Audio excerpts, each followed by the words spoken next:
जी मेरा प्रश्न यह है कि मंदिर जी में कौन से चावल से पूजा करनी चाहिए?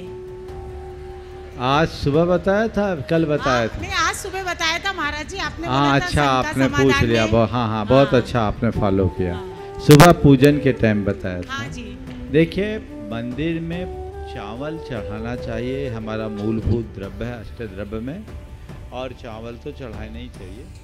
लेकिन वर्तमान में चावल को उत्पन्न करने की जो पद्धति है वो पूरी तरह से ऑटोमेटिक हो गई है, ऑटोमेशन में चले गई, हाईटेक हो गई। पहले जो चावल बनता था वो सामान्य प्रक्रिया से दो तरह का चावल बनता था, एक अरवा चावल और दूसरा उष्णा चावल। अरवा चावल वह चावल जो सीधे धान से चावल बनता, इसको हॉलर में डाला और चावल निकल गया। पहले तो चावल की धान की कुटाई होती थी और उससे घर घर में धान से चावल निकलता था। बाद में हॉलर आया, हॉलर में चावल डालते और धान निकलता, अलग हो जाता चावल बन। ये अरवा चावल करा। दूसरा चावल जो धान को पहले उबाल लिया जाए, प्री स्टीम किया जाए, फिर उसे निकाला जाए, वो उष्णा चावल करा। तो पुराने ज़माने में टेक्नोलॉजी उतने एडवांस नहीं थी, तो अरवा चावल और उष्णा चावल के रंग रूप में बहुत अंतर दिखता था। वर्तमान में बड़ी बड़ी मशीनें आ गई है, तकनीक विकसित हो गई, तो उन मशीनों और तकनीक के कारण चावल को बड़े बड़े बॉयलर में धान को उबाला जाता है, वहीं उसको ड्राई किया जाता है, फिर उससे चावल निकाला जाता है। तो ये प्री स्टीम जो होता है उसको बोलते हैं बाई सेलर। आप लोग बुंदेलखंड में बोलते हैं सैला चावल। सैला चावल वो उष्णा चावल है जो बाय सेलर हो, और अरवा चावल जो बाय हालर हो। तो बाय हालर का जो चावल है वो बिल्कुल रा चावल है, और बाय सेलर का जो चावल होता है वह उष्णा चावल कहलाता है, जो सकरा हो जाता है, न खाने के योग होता है न चढ़ाने के योग होता है। आज उतना पॉलिश हो जाने के कारण पता भी नहीं लगता कि ये रंग से अरवा चावल या उष्णा चावल। गंध से पता लग सकता है दोनों में, और उसका एक पता लगाने का तरीका है कि अरवा चावल को आप पानी में डालिए, थोड़ी देर में उसमें धारियाँ उभर जाएगी। उष्णा चावल में धारी जल्दी नहीं उभरेगी। उष्णा चावल ऐसा लगेगा जैसे प्लास्टिक कोटेड है, अरवा चावल साफ स्वच्छ होगा। इसलिए अरवा चावल का ही प्रयोग करना चाहिए। आप जहाँ भी जिस भी दुकानदार से ले, आप उनसे बोले अरवा चावल। अब बेहतर होगा हर शहर में एक आध कोई जैन व्यापारी अरवा चावल ही मंगाए, और उसकी इंदौर में 2 दुकानें हैं, नाम तो मैं नहीं बताऊंगा, नहीं तो आप बोलोगे महाराज विज्ञापन कर रहे हैं, मुश्किल हो जाएगी। लेकिन नाम आप लोग सर्च करें और आप लोग विभिन्न माध्यमों से इसकी जानकारी दें कि भगवान के लिए अरवा चावल ही चढ़ाना है। पूरे इलाके के लोगों से मैं कहूँगा कि जहाँ जहाँ ऐसी सुलभता हो वहाँ ऐसी व्यवस्था करें, क्योंकि वर्तमान में जितनी भी राइस मिलें लग रही है वो प्रायः सभी प्री स्टीम्ड कर के ही धान से चावल निकाल रही। इसलिए इस पर बहुत ध्यान रखना चाहिए। न साधुओं को दीजिए, न भगवान को चढ़ाइए, न स्वयं खाइए।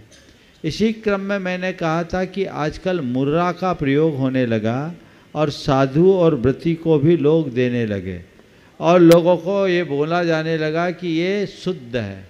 शुद्ध नहीं, मूरी जो बनती है वह भी प्री स्टीम चावल से बनती है। वो धान को प्री स्टीम करके अलग तरीके से उसका चावल निकाला जाता है। मूरी का चावल अलग होता है, और वो साधुओं, त्यागियों, व्रतियों के खाने के अयोग है। हाँ, मूरी बनाना ही है तो आप घर में बना सकते हैं, वो भी मैं तरीका बता सकता हूँ आपको। आप चावल को थोड़ा सा भिगो लें, और भिगे हुए चावल को आप अपने घर में, वो क्या कहलाता है आपका ओवन होता है ना, या तवा, उसमें आप डालें तो वो चावल थोड़ा फूलेगा और मुर्रे जैसा बन जाएगा। एकदम वैसा तो नहीं, लेकिन काफ़ी कुछ नज़दीक। अथवा अध पका चावल रखें। चावल जो आप बनाते हैं उस अध पके चावल को आप यदि तवे पे रखेंगे तो मुर्रे जैसा बन जाएगा, एकदम ज़्यादा सीझा हुआ नहीं, हल्का सा। तो ये मुरा उसके बिना नहीं बनता, मुरा मुर्री कुछ भी बोलते हैं उसको। तो ये चीज़ परमल बोलते हैं, अच्छा ठीक है। तो ये तो मुरी चना बिहार बंगाल झारखंड में खूब चलता है, मुरी चना चना मुरी। तो ये अलग अलग चीज़ें हैं। तो ये अलग अलग क्षेत्र में अलग अलग तरीके से प्रयुक्त होता है। इसलिए जो बात मैंने अभी आप सबसे कही, आप सब अक्षरशः पालन करें। अरवा चावल टूट जाता है, इसलिए आप जब द्रव्य चढ़ाएंगे तो आपको लगेगा चावल टूटा हुआ है, हमको तो अखंड तंदुल चढ़ाना है। तो भैया अखंड तंदुल चढ़ाओ, पर अखंड तंदुल भी शुद्ध हो, इसका ध्यान रखो। अशुद्ध तंदुल का प्रयोग बिल्कुल नहीं करना चाहिए। सभी मंदिर के संबद्ध और पूजा करने वाले लोगों से मैं कहूँगा इस पर ध्यान दें। मैं अक्सर मंदिरों में जब चावल चढ़ा हुआ देखता हूँ तो दिख जाता है ये उष्णा चावल है, चौके में भी दिख जाता है। तो ये आप लोगों की एक भूल है, जानकारी की कमी का परिणाम है। ये जानकारी पा जाने के बाद अब प्रमाद नहीं करना चाहिए, और ये बहुत सहजता से हो सकता है, किया जा सकता है। हम सम्मेद शिखर में थे, वहाँ तो एक भाई है कमल पाटनी, वहाँ के सारे धार्मिक आयोजनों में गुनायतन में जितने ट्रक ट्रक चावल अपनी ओर से निःशुल्क भेज देता। बोले अरवा चावल वर्धमान से, एक पैसा नहीं लिया उन्होंने आज तक। कितने बड़े बड़े आयोजन, बोले ये मेरा योग है, और वो स्पेशल बनवा के रखते हैं। तो इस तरह से बनवाया जा सकता है, ऐसी व्यवस्था की जा सकती है। समाज को इसमें जागरूकता रखनी चाहिए। पोहा के विषय में, पोहा शुद्ध बन जाता है। पोहा को भी प्राय प्री स्टीम करते हैं, लेकिन पोहा दो प्रकार का होता है, अरवा पोहा, उष्णा पोहा। अरवा पोहा थोड़ा मोटा होता है, उष्णा पोहा थोड़ा बारीक होता है। और अरवा पोहा को थोड़े से धान को जब पूरी तरह एकदम सूखता नहीं है उस अवस्था में लेते हैं, उससे उसको कूटा जाता है, चूड़ा कूटा जाता है। क्या बोलते हैं? चूड़ा कूटते हैं, उसको चूड़ा बोलते हैं। आप लोग जिसको पोहा बोलते हैं, इसका नाम ही है चूड़ा, चिवड़ा, है ना। धवला में भी चिवड़ा शब्द आया, बिहार झारखंड बंगाल में चूड़ा बोलते हैं। तो वो कुटता है। तो ये अरवा भी आता है, उष्णा भी आता है। पोहे का प्रयोग किया जा सकता है, लेकिन इसको भी पता करके कि शुद्ध पोहा हो। हर किसी के यहाँ नहीं। मुर्रे का बाजार से अगर आपको कोई दे रहा है, परमल मुरवा जो भी आप लोग बोलते हैं, एकदम तय मान लीजिए ये शुद्ध नहीं है। कोई भी व्यक्ति मुझे सीधे शुद्ध धान से किसी भी तरीके से चावल निकाल के मुरा बना करके दिखा दे तो मैं मान जाऊँ। हाँ, अरे हम उसी प्रदेश में पले बढ़े हैं तो क्यों नहीं पहचानेंगे?